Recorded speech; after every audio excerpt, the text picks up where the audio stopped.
Entender os motivos que levam uma pessoa a fazer o que ela fez com você não muda o fato de que ela fez o que fez com você. Vem cá, tu já percebeu que você tenta sempre minimizar as ações do outro quando o que ele fez te machucou?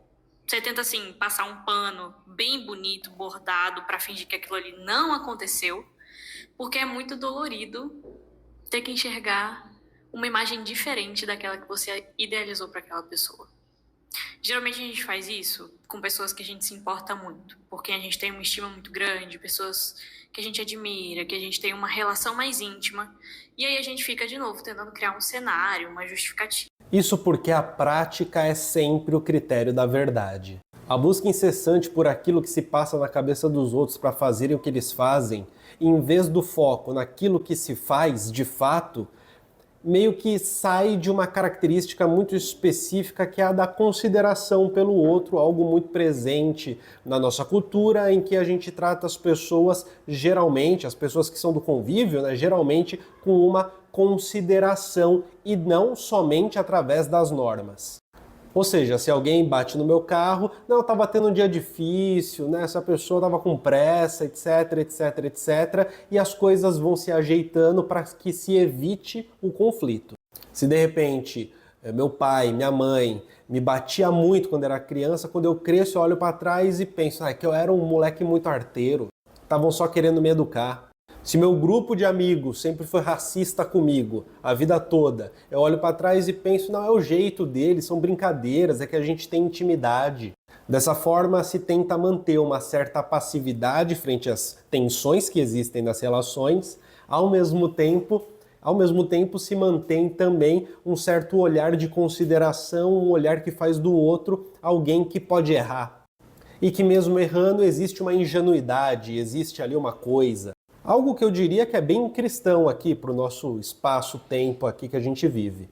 É interessante porque o contrário disso é a consideração de que o outro sempre faz algo intencionalmente, né? Ou seja, sempre há uma intenção do outro em fazer o que faz. O que eu quero dizer com isso, né?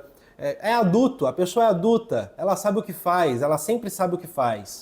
Esses dois pressupostos, tanto da consideração pelo outro, que pode ter cometido um erro, uma pessoa ingênua, pode de repente não ter percebido, pode de repente ter feito ali sem ter muita noção do que está fazendo, ou o outro lado que fez porque sabe, fez porque quer, fez porque tem completa noção do que faz, esses dois estão num lugar que eu acho muito específico, que é o lugar da ausência da prática como critério da verdade, em que a verdade, na verdade, está localizada dentro da cabeça das pessoas. E especulativamente, a gente tenta descobrir o que se passa na cabeça das pessoas.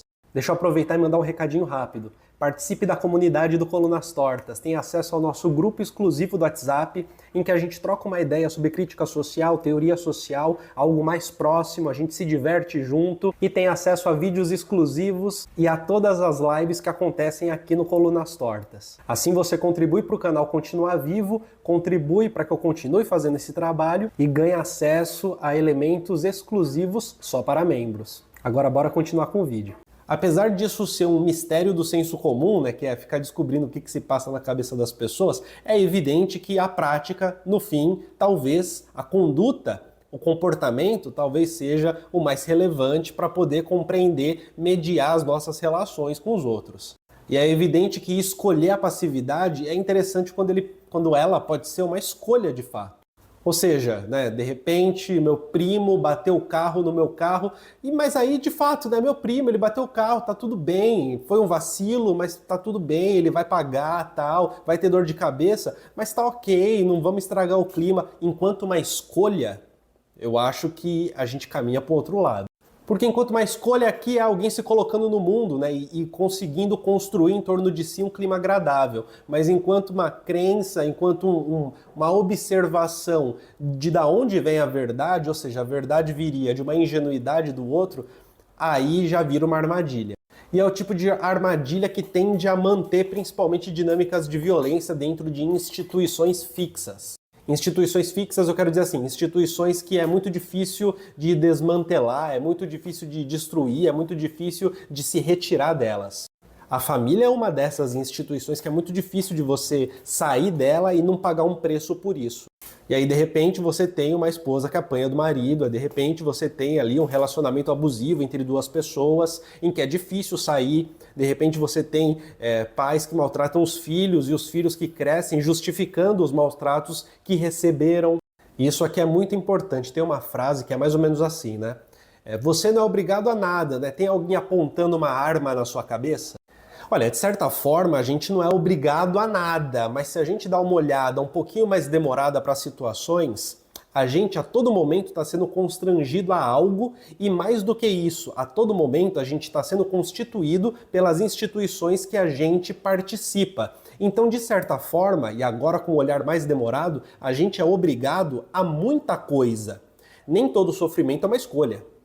Muitos sofrimentos acontecem e a gente simplesmente os vive até o limite. Seja esse limite a gente ir dessa para melhor, seja esse limite a gente romper com o ciclo. Mas principalmente eu acredito que a dificuldade em perceber que o que importa de fato é a prática e não exatamente o que se passa na cabeça, supostamente se passaria na cabeça das pessoas, é porque a tendência é de se quebrar laços sociais que muitas vezes são difíceis de se reconstruir ou de se encontrar outros laços que sejam parecidos.